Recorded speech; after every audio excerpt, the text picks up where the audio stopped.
I'd like to chat with you for a few moments about something that's been on my mind for a long while. Have you noticed, I know I notice this all the time, when you're walking down the street, or perhaps you're in a streetcar or in a bus, you notice how the people in this great country of ours are so unhappy. You don't see very many smiling people anymore. People have lost the ability to smile. This is right. Next time you walk down the street or you're on a bus or a streetcar, you see what I'm talking about. You see the people with their long faces are out of condition, you know, but they have everything. They have all the money in the world and all these modern conveniences. What's the matter with the people? Well, this is what I think. People have gotten so far away from the natural way they should be living that they have lost the ability to be happy anymore.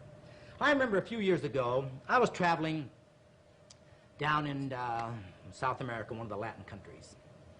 And I went down visiting all the different parts, you know, where the poor people are and the rich people.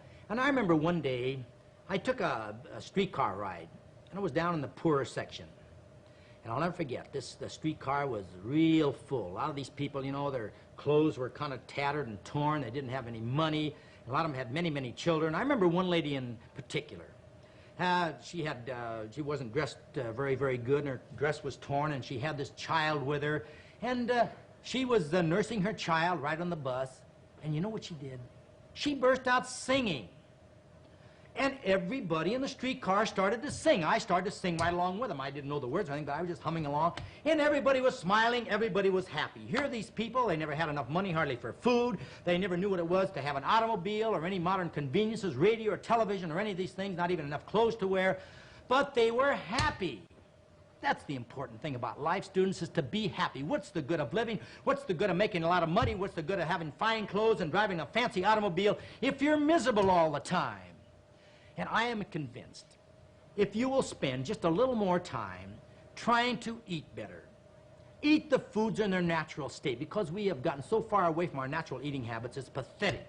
Eat more fresh fruit, fresh vegetable, lean cuts of meat. And another thing is to get more physical activity, because we know that this wonderful body of ours cannot be functioning right. It can't be happy, and it can't repair itself properly if you don't give it the right amount of exercise. And we also know if you don't get enough exercise each day, it affects your mind. Your mind worries. You have these tensions and frustrations that people have too much, and you're just kind of down in the dumps, and your body is hanging and sagging, your face is hanging and sagging, everything is down. It's not conducive to smiling and being happy. So please, let's get back the way nature intended us to be, with a smile on our face and enjoying all the wonderful things that we have in this great land of ours. Let's appreciate it 24 hours a day. I'm going to help you help yourself. Come on.